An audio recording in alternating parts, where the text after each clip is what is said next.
Hello everyone. पिछले videos के अंदर हमने एटॉमिक मॉडल्स का डिस्कशन किया। आज हम एटॉमिक मॉडल्स में न्यूक्लियर कंपोजिशन पढ़ने वाले हैं। न्यूक्लियर कंपोजिशन का मतलब है कि हमारे एटम में कौन कौन से सब एटॉमिक पार्टिकल्स हैं, उनका अरेंजमेंट कैसे। ठीक है, तो चलिए हम थोड़ा सा न्यूक्लियर कंपोजिशन के बारे में डिस्कस करते हैं। न्यूक्लियर कंपोजिशन, इस कंपोजिशन में हम किस किस के बारे में पढ़ने वाले हैं। सबसे पहले मैं आपको बता दूं कि सब एटॉमिक पार्टिकल्स कौन कौन से हैं और हमें उनके बारे में क्या डील करना है। आपने 3 सब एटॉमिक पार्टिकल्स पढ़े। आपने इलेक्ट्रॉन पढ़े कि इलेक्ट्रॉन कहाँ होते हैं, इनके ऊपर क्या चार्ज है। फिर आपने प्रोटॉन के बारे में भी देखा, डिस्कवरी किसने की, क्या चार्ज है, क्या मास है। फिर आपने न्यूट्रॉन के बारे में देखा। ठीक है, इनकी प्रेजेंस किसी एटम में कहाँ है। एटम का मॉडल हमें कहता है कि एटम स्फेरिकल है, तो स्फेरिकल मॉडल में ये तीनों कहाँ स्टैंड करते हैं। प्रेजेंटेशन हो गई, लेकिन किसी एटम में हम इसको रिप्रेजेंट कैसे करते हैं। ठीक है, हम इसकी रिप्रेजेंटेशन और देखते हैं। तो न्यूक्लियर कंपोजिशन के अंदर सबसे पहला जो हम आज पढ़ने वाले हैं वो है एटॉमिक नंबर। एटॉमिक नंबर बेटा 1913 में, ठीक है, 1913 में साइंटिस्ट थे मॉसले। पहले भी हमने ये नाम लिया है जब हमने मॉडर्न पीरियोडिक टेबल, खैर आपकी क्लास में तो वैसे डिस्कशन हुआ होगा, लेकिन 10th स्टैंडर्ड में हमने इसके दिए हुए टेबल को किया है या करेंगे, आप तो करेंगे आगे नेक्स्ट ईयर में। तो मॉसले ने 1913 में एक कंसेप्ट दिया जिसका नाम था एटॉमिक नंबर। लेकिन ये कंसेप्ट क्या है? ये कंसेप्ट कह रहा है कि आपके एटम के अंदर, जिसको आप न्यूक्लियर चार्ज कहते हो, देखो आपने इसको एटम कहा है। बेटा कंफ्यूज नहीं होना है, बिल्कुल आराम से समझते हुए हम चलेंगे। अगर आपने इसको एटम कहा है तो एटम के सेंटर में आपने ये कंसिडर किया है कि यहाँ पर न्यूक्लियस के अंदर क्या है, न्यूट्रॉन और प्रोटॉन। यही बातें डिस्कस हुई है ना, न्यूट्रॉन और प्रोटॉन। तो न्यूट्रॉन पर तो कोई चार्ज होता नहीं है और प्रोटॉन पर कैसा चार्ज होता है, पॉजिटिव चार्ज। और इसी का हमने क्या नाम दिया था, न्यूक्लियस। न्यूक्लियस ही बोला था ना हमने इसको, न्यूक्लियस बोला था। तो बेटा न्यूक्लियस जो है वो कैसा है, पॉजिटिवली चार्ज्ड है। तो हम इसको ऐसे बोल सकते हैं कि यहाँ पर क्या प्रेजेंट है, न्यूक्लियर चार्ज। क्या प्रेजेंट है, न्यूक्लियर चार्ज। तो बेटा हमारे जो साइंटिस्ट मॉसले थे, इन्होंने कहा कि जो एटॉमिक नंबर है वो एक्चुअल में कितने प्रोटॉन यहाँ प्रेजेंट हैं, सिर्फ उसकी बात है। ठीक है, नंबर ऑफ प्रोटॉन को ही हमने क्या कहा है, एटॉमिक नंबर। या आप कह सकते हो कि न्यूक्लियर चार्ज कितना है वही क्या है, एटॉमिक नंबर। तो आप कह सकते हो atomic number is atomic number of an element. Atomic number of an element is the number of protons present in the nucleus of that element। ठीक है, तो ये बात हम कह सकते हैं। ठीक है, और बेटा एटॉमिक नंबर, एटॉमिक मैं शॉर्ट में लिख रही हूं, atomic number is represented by Z. Atomic number को हम जेड से रिप्रेजेंट करते हैं। तो ये बात बोली जा सकती है ना, Z is equal to P, क्योंकि प्रोटॉन के बराबर है। आप इसको पहली बात या पहली इक्वेशन मान लीजिएगा कि जेड जो है एटॉमिक नंबर है वो किसके बराबर है, पी के बराबर है। पी क्यों है, समझ में आ गया ना, क्योंकि चार्ज जो सेंटर में है, मॉसले ने उसी को कहा है कि वो एटॉमिक नंबर है। और सेंटर में किसका चार्ज होता है, प्रोटॉन, यानी कि प्लस चार्ज होता है, जिसको क्या कहते हैं, न्यूक्लियर चार्ज कहते हैं। तो हमने इस जेड को जो एटॉमिक नंबर है किसके बराबर रख लिया, प्रोटॉन के। But in a neutral atom, किसी न्यूट्रल एटम में, in a neutral atom, the number of electrons are always equal to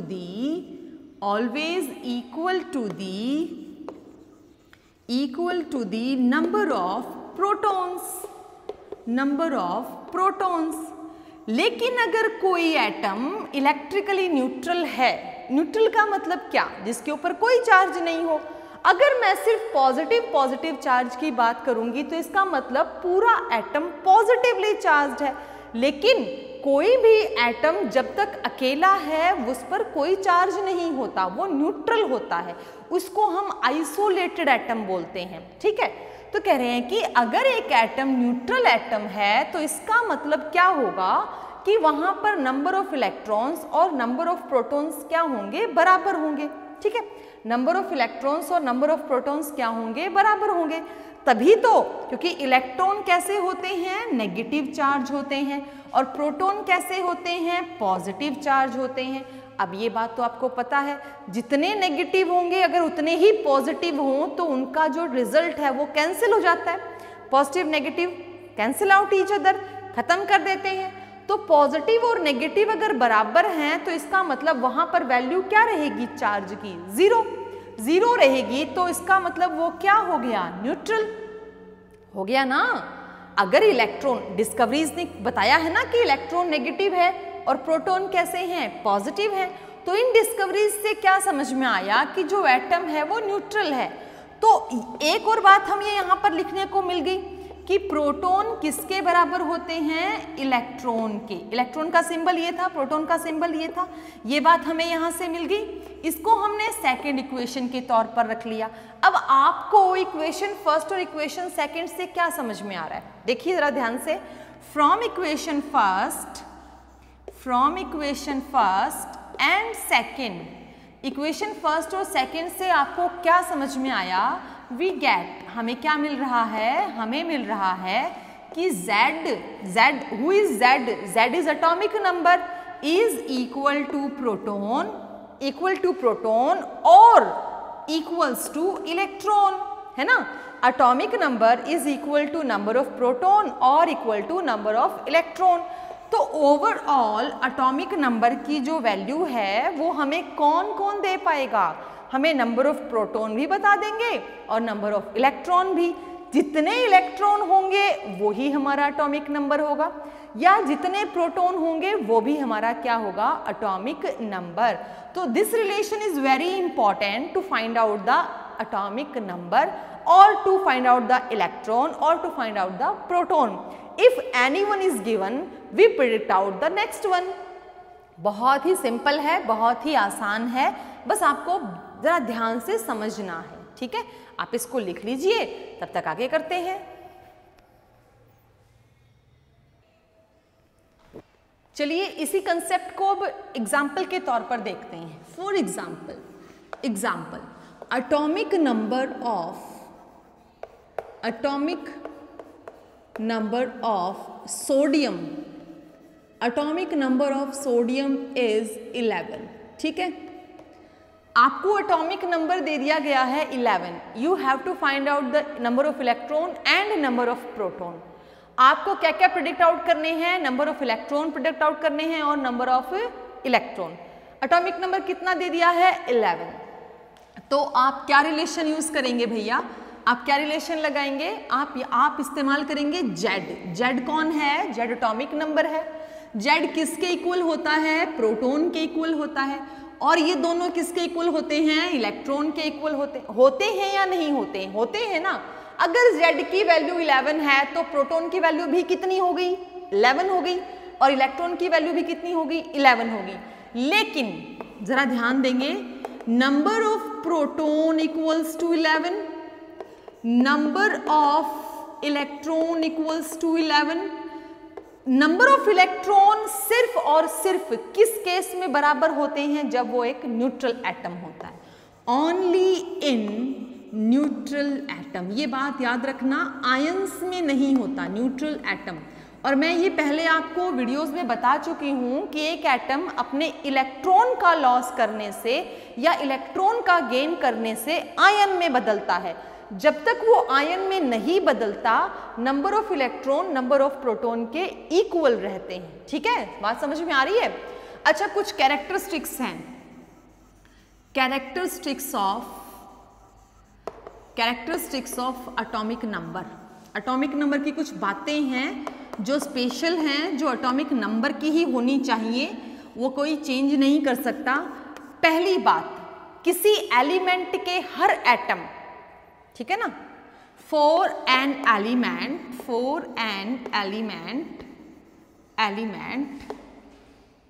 each and every atom have each and every। अब क्या पता भैया एक एलिमेंट के कितने एटम हैं, बहुत सारे हो सकते हैं। each and every atom have similar atomic number। Atomic number हमेशा सिमिलर रहेगा अगर वो एक ही एलिमेंट के हैं तो सिमिलर एटॉमिक नंबर। ऐसा कभी नहीं होगा कि मेरे घर के सोडियम में तो 11 एटॉमिक नंबर दिखा रहा है और पड़ोस वाले घर में सोडियम 12 दिखा रहा है, ऐसा कभी नहीं हो सकता। सोडियम है तो सोडियम के हर एक एटम का एटॉमिक नंबर क्या होगा? 11। ठीक है। दूसरा, number of protons equals to number of electrons equal to Z only in case of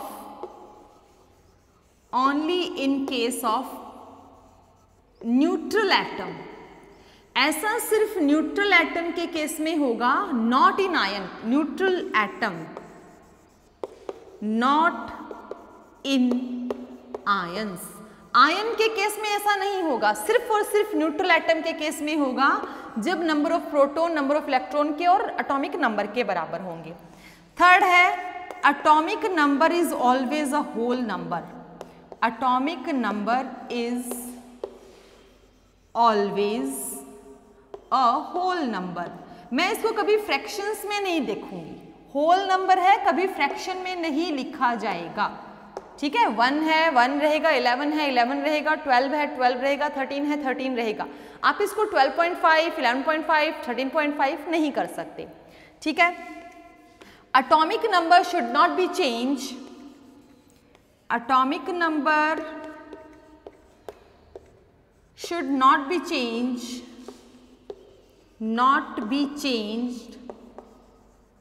during chemical reactions।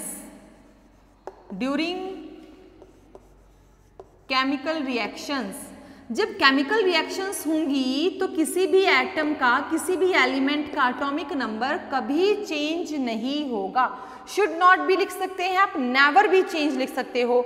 आप शुड नॉट की जगह नेवर भी चेंज लिखिए, क्योंकि कभी नहीं हो सकता ये change. Never be change during chemical reaction.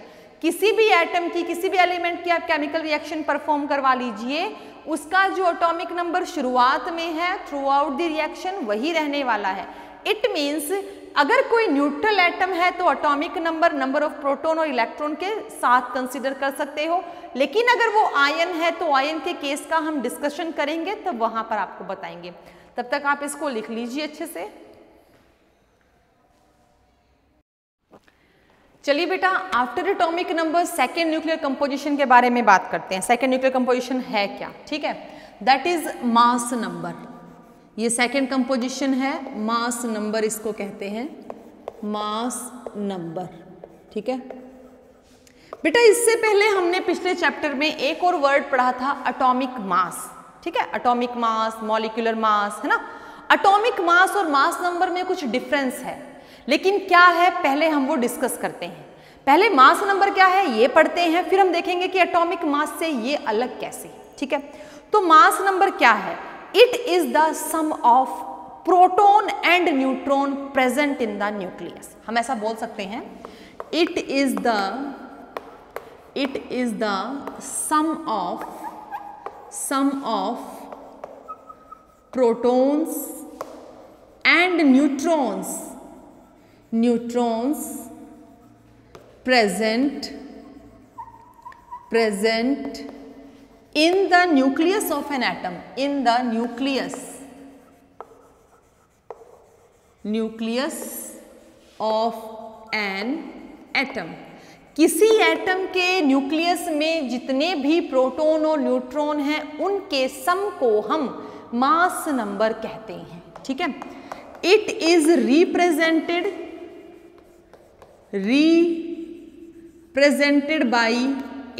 Represented by A.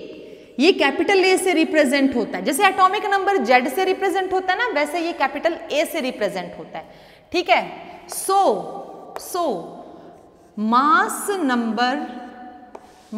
Number जिसको हमने ए लिखा है यानी कि ए से रिप्रेजेंट किया है, is equal to number of proton plus में नंबर ऑफ न्यूट्रॉन्स, ठीक है। प्रोटॉन्स और न्यूट्रॉन्स के बराबर।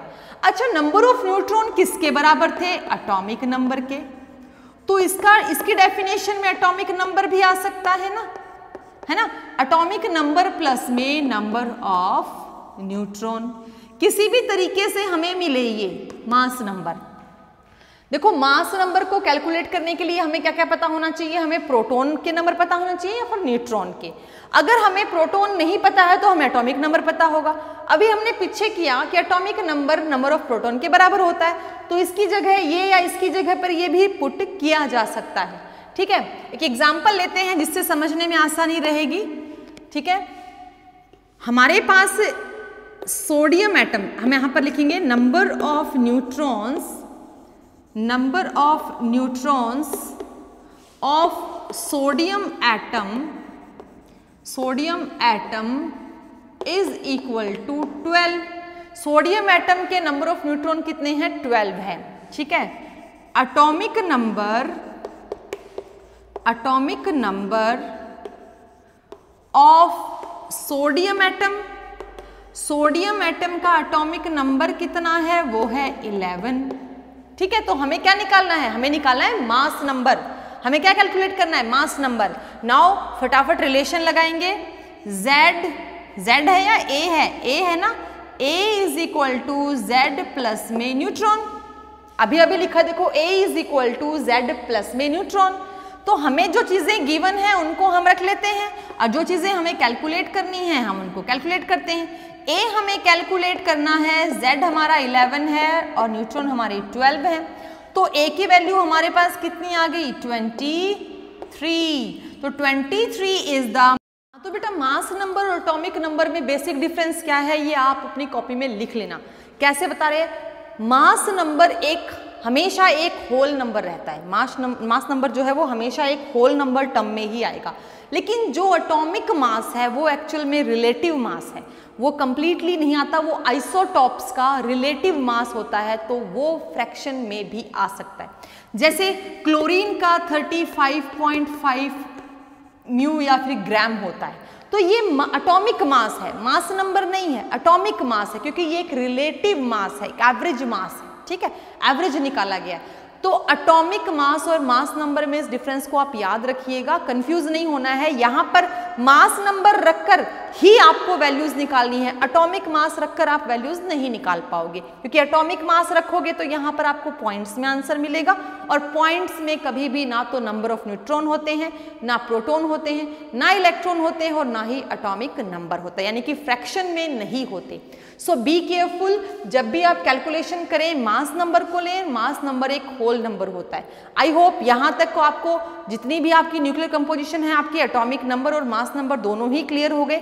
इसके कुछ क्वेश्चंस हैं जो आपकी बुक में अनसॉल्व्ड भी हैं, सॉल्व्ड भी हैं, वो आपको करने हैं, ठीक है।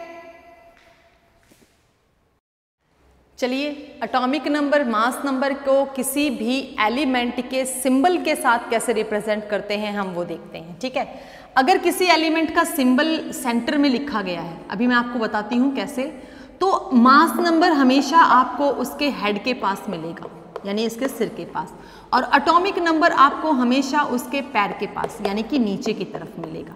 ये चीज़ें आप अगर ध्यान रख लेंगे तो आपको किसी भी सिंबल को पहचानने में, उसके एटॉमिक मास को पहचानने में, उसके मास नंबर को पहचानने में कभी परेशानी नहीं होगी। Suppose this X is an symbol, ये किसी भी एलिमेंट का सिंबल है, और A जो है वो आपको ऊपर मिलेगा और जो Z है वो आपको हमेशा नीचे मिलेगा। तो इस तरीके से रिप्रेजेंट होते हैं एलिमेंट्स आपके पीरियोडिक टेबल में, ठीक है।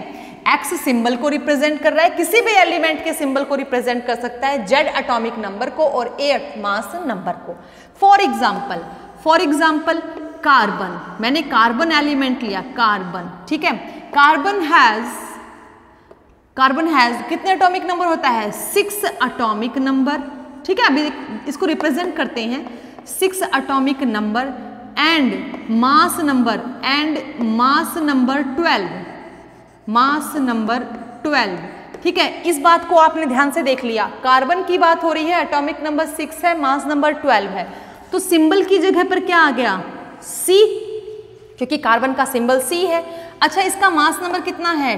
12 और एटॉमिक नंबर कितना है? 6। तो ये रिप्रेजेंटेशन रहेगी हमारे एलिमेंट कार्बन की, ठीक है।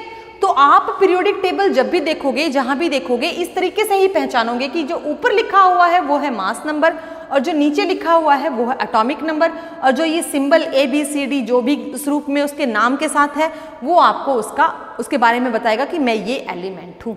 बात समझ में आ रही है? अच्छा, यहाँ तक हमें आ गया समझ में। जब भी हम कोई एलिमेंट देखेंगे, सपोज मैंने आपको ऐसे दे दिया, मैंने आपको पेपर में दे दिया मैग्नीशियम, यहाँ पर दे दिया मैंने 24, यहाँ मैंने दे दिया 12, तो आई होप आपको पहचानने में कोई समस्या नहीं होनी चाहिए कि ये क्या है। अगर मैं ये बोलूँ कि what is the atomic number of the magnesium, तो मैग्नीशियम नाम का सिंबल कहाँ से आ गया? सिंबल आ गया ना नाम से, मैग्नीशियम का Mg। एटॉमिक नंबर कितना हो गया? एटॉमिक नंबर कितना हो गया मैग्नीशियम का? एटॉमिक नंबर कहाँ है? देखो एटॉमिक नंबर कहाँ है? नीचे। एटॉमिक नंबर कितना हो गया? 12। अच्छा, मैग्नीशियम का मास नंबर कहाँ है? मास नंबर कितना हो गया? 24, ठीक है। अब इसमें से हमें जो कुछ भी कैलकुलेट करना है, प्रिडिक्ट आउट करना है, वो भी हम सीखते हैं। अगर मान लीजिए आप यहां पर देखेंगे कैलकुलेट या to calculate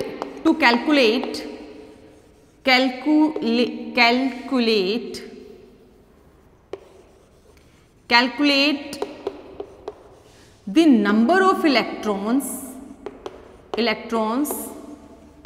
number of protons and neutrons, number of neutrons in an atom, किसी एटम में हमें अगर number of electron, neutron, proton निकालने हैं तो हम क्या करें? हमें क्या चीजें याद करनी चाहिए? सबसे पहले हमें एक ही चीज याद करनी है, Z is equal to P is equal to E। ये वाला फॉर्मूला याद करना है, ठीक है। ये वाला फॉर्मूला हमें याद रखना है। दूसरा फॉर्मूला याद रखना है, A is equal to P plus में N। ये वाला फॉर्मूला याद रखना है।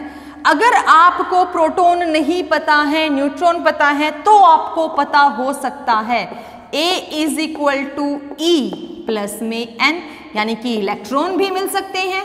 अगर सपोज इलेक्ट्रॉन भी नहीं है तो आपको पता होंगे A is equal to Z plus में N।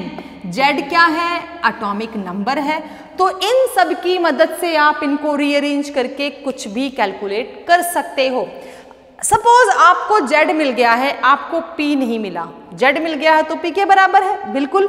अगर P मिला है, Z के नहीं पता तो E के बराबर है, ये चीजें ठीक है। अगर हमें A मालूम है, P नहीं मालूम और N मालूम है, तो हम इसको रीअरेंज कर लेंगे।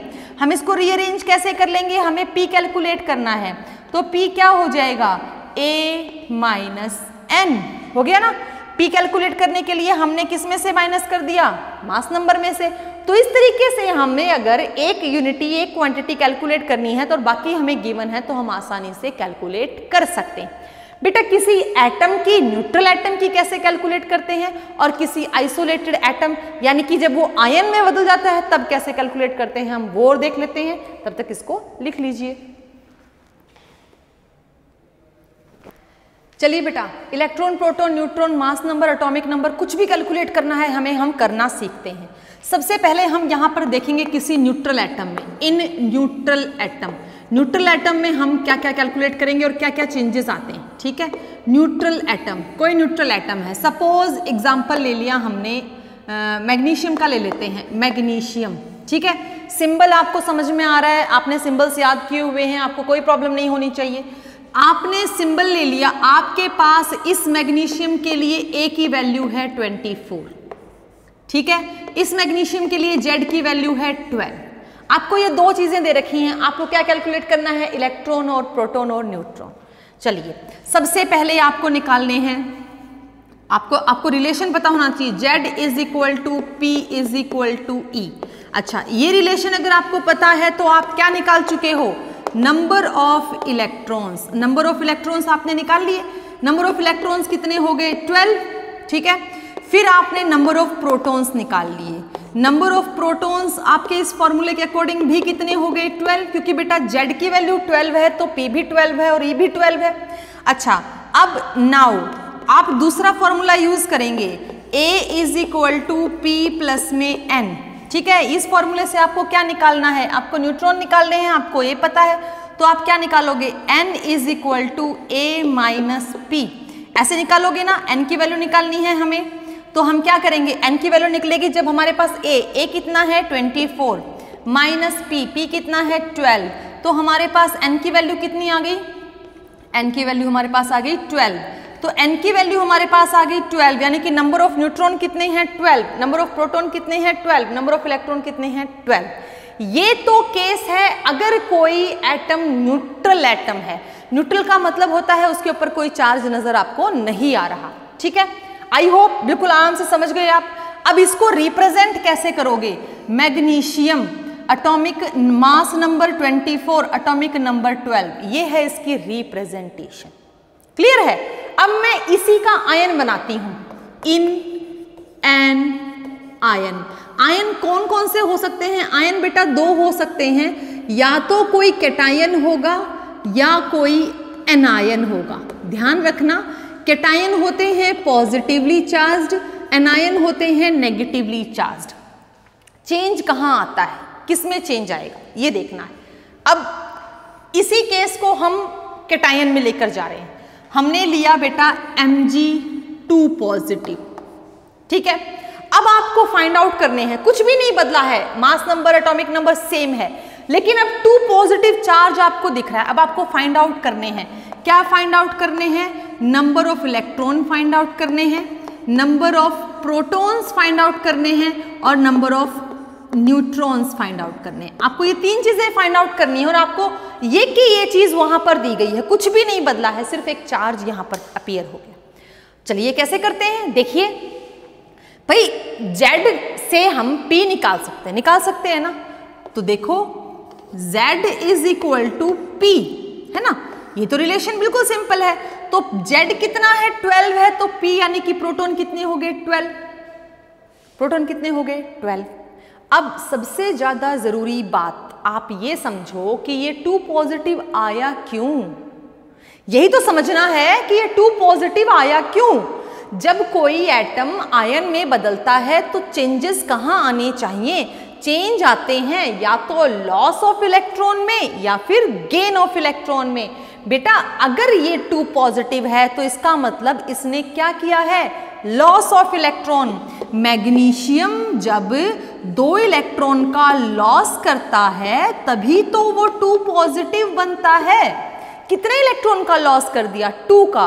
और जब इलेक्ट्रॉन का लॉस हुआ तो क्या सेंटर में से प्रोटॉन भी बाहर भागे, नहीं भागे ना, और तो उसी का तो चार्ज बाहर दिखता है। अगर सेंटर में प्रोटॉन ज्यादा हैं, इलेक्ट्रॉन कम हो गए, तो कौन सी चीज ज्यादा दिखाई देगी। मान लीजिए आपके पास 5 प्लस के निशान है, 5 माइनस के निशान है, तो दोनों एक दूसरे को कैंसिल कर देंगे तो 0 दिखाई देगा। सपोज आपके पास 5 प्लस के हैं लेकिन 3 माइनस के हैं, तो क्या ज्यादा है, कौन सा नंबर ज्यादा है, प्लस या माइनस, प्लस ना, तो जो नंबर ज्यादा होगा वही तो दिखाई देगा यहाँ पर। अब इस वक्त यहाँ पर प्रोटॉन ज्यादा है तो प्रोटॉन का चार्ज दिख रहा है। अगर सपोज हम इलेक्ट्रॉन का गेन करने लगे तो कौन ज्यादा हो जाता है, इलेक्ट्रॉन, तो इलेक्ट्रॉन दिखता है, ठीक है। तो अब जो चेंज आएगा वो सिर्फ और सिर्फ किस में आएगा, देखो Z P के बराबर है तो P डेन। अब बेटा A की वैल्यू होती है P प्लस N।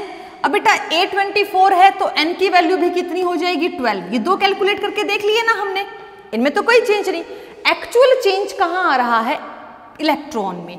इलेक्ट्रॉन में पहले इलेक्ट्रॉन कितने थे 12 जब वो आइसोलेटेड था यानी कि न्यूट्रल था, लेकिन अब 2 इलेक्ट्रॉन का उसने लॉस कर दिया तो अब नंबर ऑफ इलेक्ट्रॉन कितने हो गए 10। जब भी आप किसी आयन में नंबर ऑफ इलेक्ट्रॉन, प्रोटॉन और न्यूट्रॉन कैलकुलेट करेंगे तो प्रोटॉन और न्यूट्रॉन में कोई चेंज नहीं आएगा, वो बिल्कुल न्यूट्रल एटम जैसे होंगे। जो चेंज आएगा वो आएगा सिर्फ और सिर्फ इलेक्ट्रॉन में। इलेक्ट्रॉन में ही लॉस होंगे, इलेक्ट्रॉन ही गेन होंगे। जब लॉस होते हैं तो उतने नंबर आप माइनस कर दीजिए जितने आपको चार्ज पे दिख रहे हैं, और अगर गेन होते हैं तो उतने ही आप प्लस कर दीजिए। अभी इसको लिख लीजिए, मैं गेन वाला और करवाती हूं। चलो बेटा अब एक एनायन का और देखते हैं, ठीक है। इन एनायन के अंदर number of electron, proton, neutron ढूंढने हैं। एनायन एग्जाम्पल हमने लिया बेटा नाइट्रोजन का, ठीक है। नाइट्रोजन एटम आइसोलेटेड एटम का लूंगी और एनायन का, यहां पर न्यूट्रल एटम का ले रही हूं। नाइट्रोजन न्यूट्रल एटम, ये न्यूट्रल है, कंपेयर करेंगे ना हम इसको, न्यूट्रल एटम ले लिया हमने इसको। अच्छा, न्यूट्रल एटम में नाइट्रोजन हमारे पास है। अच्छा, इसके अंदर जो बेटा वैल्यूज है मैं वो लिखूंगी। मास नंबर यानी कि इसका जो मास नंबर है वो मैंने लिखा बेटा 14, इसका जो एटॉमिक नंबर है बेटा वो लिखा मैंने 7, ठीक है। तो सबसे पहले मैं क्या क्या कैलकुलेट करूं इसके लिए, number of electron. Number of electron कितने होंगे अब तो आपको समझ में आ गया, सॉरी जेड है यहाँ पर।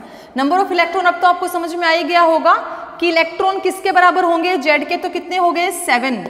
नंबर ऑफ प्रोटॉन्स भी आपको समझ में आ गए अब तक, तो कितने होंगे 7। नंबर ऑफ न्यूट्रॉन्स कितने हैं, नंबर ऑफ न्यूट्रॉन्स के लिए आप फिर से वही अप्लाई कर सकते हो, A is equal to P plus में n। P हमें पता है, A हमें पता है, n हमें कैलकुलेट करना है। तो A माइनस पी यानी कि 14 minus 7 that is equals to 7। तो न्यूट्रॉन भी कितने हो गए बेटा 7, न्यूट्रॉन भी कितने हो गए 7। ये तो किसी न्यूट्रल एटम की कहानी है। न्यूट्रल एटम में रिलेशंस आपको पता है, Z is equal to P is equal to n, ये न्यूट्रल एटम की कहानी है। अब इसकी रिप्रेजेंटेशन क्या हो गई, नाइट्रोजन 14 और 7, ठीक है। लेकिन बात आती है जब ये एनायन बनता है, इन एनायन, जब ये एनायन बन जाता है। मैंने एनायन बनाया इसको -3 नेगेटिव के साथ, मैंने इसको एनायन बनाया 3 नेगेटिव के साथ। आपको ध्यान देना है किसके साथ। अब बेटा ना तो इसका मास नंबर बदला ना इसका एटॉमिक नंबर बदला। इसके अंदर मास नंबर यानी कि A अब भी 14 है और Z अब भी 7 है। मुझे क्या कैलकुलेट करने हैं, नंबर ऑफ इलेक्ट्रॉन्स, और क्या कैलकुलेट करने हैं, नंबर ऑफ प्रोटॉन, और क्या कैलकुलेट करने हैं, नंबर ऑफ न्यूट्रॉन। बेटा जब कोई नाइट्रोजन एटम 3 इलेक्ट्रॉन का गेन करता है तब वो 3 नेगेटिव में दिखाई देता है। क्या करता है, गेन। अभी पिछले एग्जाम्पल में हमने क्या दिखाया था, लॉस। अब हम क्या दिखा रहे हैं, गेन। गेन का मतलब जुड़ गए, इसके साथ ऐड हो गए। तो जब अब इसके अंदर चेंजेस किसके आ रहे हैं, सिर्फ इलेक्ट्रॉन के। इन दो पर कोई फर्क नहीं पड़ने वाला। ये अब भी 7 है, ये अब भी 7 है।